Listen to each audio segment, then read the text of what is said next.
क्या आप अपनी भावनाओं को नियंत्रित कर इच्छाओं को तेजी से सच करना चाहते हैं? आज हम मैनिफेस्टेशन के गहरे रहस्य जानेंगे। तो चलिए शुरू करते हैं और आखिर तक बने रहें। दोस्तों, पहले भाग में हमने जाना ask and it is given की मूल बातें। हमने सीखा कि ब्रह्मांड से मांगना कैसे शुरू करें, भावनाओं का महत्व समझा, विरोधी विचारों से बचा और अपने आप को संरेखित किया। आज हम एक कदम आगे बढ़ेंगे। हम सीखेंगे कि भावनाओं को कैसे नियंत्रित करें और मैनिफेस्टेशन के 22 सृजनात्मक कदमों का परिचय लेंगे। इब्राहिम कहते हैं, भावनाएं आपकी मांग को हकीकत में बदलती हैं। तो चलिए इस प्रक्रिया को गहराई से समझते हैं। भावनाओं को नियंत्रित करें। इब्राहिम कहते हैं, हमारी भावनाएं हमारी ऊर्जा को तय करती हैं। अगर आप खुश हैं तो आप उच्च कंपन पर होते हैं और आपकी इच्छाएं तेजी से पूरी होती हैं। लेकिन अगर आप उदास हैं तो आपकी ऊर्जा कम होती है। पहला कदम है अपनी भावनाओं को स्केल पर मापें, 1 से 22 तक, जहां 1 उदास है और 22 आनंद है। दूसरा कदम है निचली भावनाओं को ऊंची भावनाओं में बदलें। जैसे अगर आप गुस्से में हैं तो गहरी सांस लें और शांति की कल्पना करें। इब्राहिम कहते हैं, जब आप अपनी भावनाएं ऊंची करते हैं तो ब्रह्मांड आपकी मांग को सुनता है। उदाहरण के लिए, अगर आप नई नौकरी मांगते हैं और डरे हुए हैं तो खुशी की भावना लाइए। एक और टिप है, हर दिन 5 मिनट खुशहाल यादें याद करें। रियू कहते हैं, भावनाएं आपकी मैनिफेस्टेशन की चाबी हैं। मैं आपको एक सलाह देता हूं, आज अपनी भावनाओं को स्केल पर चेक करें और उन्हें ऊंचा उठाएं। यह आपकी मांग को मजबूत करेगा। 22 सृजनात्मक कदम परिचय। इब्राहिम कहते हैं, मैनिफेस्टेशन के लिए 22 कदम हैं जो आपकी इच्छाओं को हकीकत में बदलते हैं।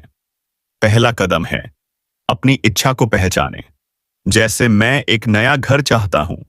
दूसरा कदम है उस इच्छा को मांगें, ब्रह्मांड को बताएं।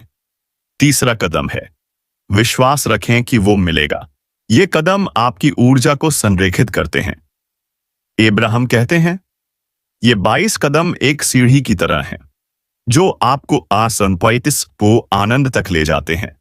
उदाहरण के लिए, अगर आप पैसा मांगते हैं तो पहले उसे स्पष्ट करें, फिर मांगें और विश्वास करें। एक और बात है, हर कदम के साथ अपनी भावनाएं चेक करें। रियू कहते हैं, ये कदम आपकी मैनिफेस्टेशन को व्यवस्थित करते हैं।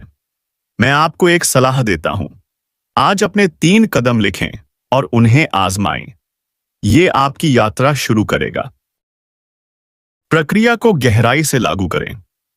इब्राहिम कहते हैं, मैनिफेस्टेशन तभी काम करता है जब आप इसे गहराई से अपनाएं। पहला तरीका है, हर दिन 10 मिनट मेडिटेशन करें, अपनी इच्छा पर फोकस करें। दूसरा तरीका है, अपने लक्ष्य की डायरी रखें, हर दिन प्रगति लिखें।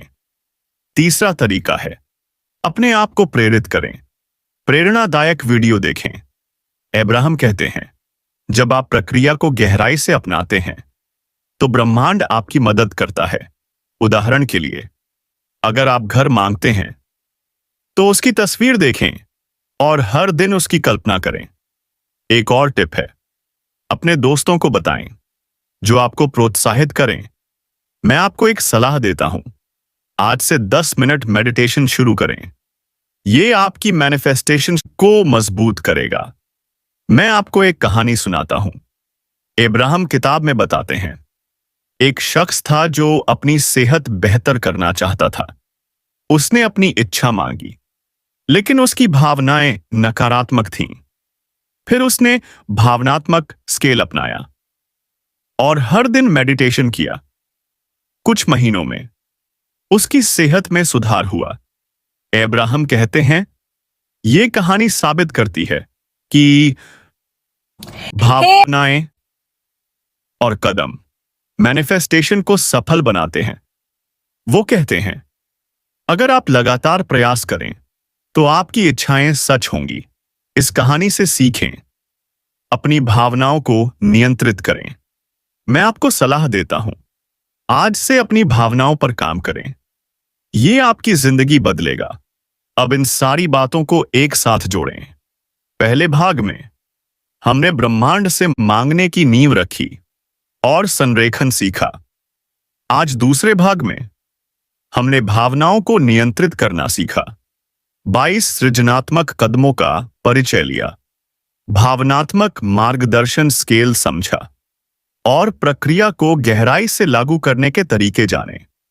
अब्राहम कहते हैं, मैनिफेस्टेशन एक भावनात्मक यात्रा है जो सही कदमों से पूरी होती है। मैं आपको एक सलाह देता हूं, आज से शुरू करें। हर दिन 5 मिनट भावनाएं चेक करें, 10 मिनट मेडिटेशन करें और अपनी इच्छा लिखें। Ask and it is given की ये सीरीज आपके लिए एक रास्ता है जो आपको सिखाएगी कि इच्छाओं को कैसे सच करें। आज हमने इसकी नींव मजबूत की। अगले भाग में हम और गहराई में जाएंगे और जानेंगे कि चुनौतियों को कैसे संभालें। जब आप इन तकनीकों को अपनाएंगे तो आपकी जिंदगी में चमत्कार होगा। तो आज से फैसला करें, अपनी भावनाओं को ऊंचा उठाएं और अपनी इच्छाओं को मांगें। अगले भाग का इंतजार करें और तब तक हर दिन अभ्यास करें। तो दोस्तों, आज के इस दूसरे भाग में हमने बहुत कुछ सीखा। अगर आपको यह पसंद आया तो वीडियो को लाइक करें, चैनल को सब्सक्राइब करें और बेल आइकन दबाना न भूलें। कमेंट्स में बताएं आपकी भावनाएं आज कहां हैं। अगले भाग में मिलते हैं। तब तक अपना ख्याल रखें और मुस्कुराते रहें। नमस्ते।